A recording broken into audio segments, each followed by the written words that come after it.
আসসালামু আলাইকুম রহমতুল্লাহ। সম্মানিত দর্শক, আপনারা সোশ্যাল মিডিয়ার মাধ্যমে জানতে পারতেছেন যে এই বাংলাদেশ সবার একটি অধিকার রয়েছে।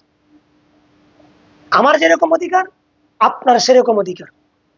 কিন্তু আমরা সুন্নি মুসলমানরা রসুল্লাহকে দুনিয়ার জমিনে তশরিফ আওয়ারকে কেন্দ্র করে আমরা মিলাদুন নবীর জুলুস করি জায়েজ সুরতে।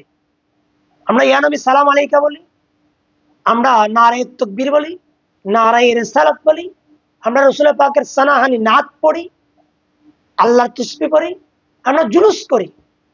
কিন্তু আমরা সুন্নিদের জুলুসের মধ্যে ওয়াহাবি নামক বাতিলরা তারা স্বতঃস্ফূর্ত ভাবে এসে লাঠি চুটা নিয়ে হামলা করা, এটা কি আদৌ কি বাংলার জমিনে তাদের অধিকার রয়েছে?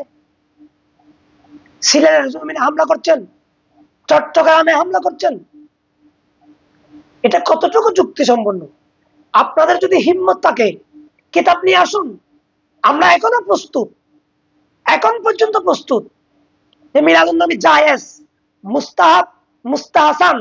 এমন কোন মায়ের সন্তান যদি কওমীদের মধ্যে থাকে, এখনো আসো, মিলাদুন নবী বেদাত হারাম প্রমাণ করবে, আমরা জায়েজ, মুস্তাহাব, মুস্তাহাসান প্রমাণ করব, সাবেত করব যে রাসূলুল্লাহর তশরিফ আওরীকে কেন্দ্র করে জুলুস করা এটা সম্পূর্ণ জায়েজ, মুস্তাহাব, মুস্তাহাসান।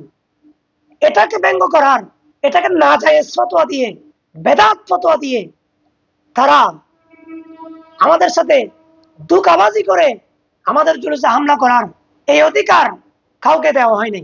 আমি বাংলাদেশ যারা আইন শৃঙ্খলার বাহিনী আছেন তাদেরকে উদাত্ত আহ্বান জানাবো, আপনারা এটার ব্যাপারে প্রত্যেকের অধিকার আপনারা নিশ্চিত করুন।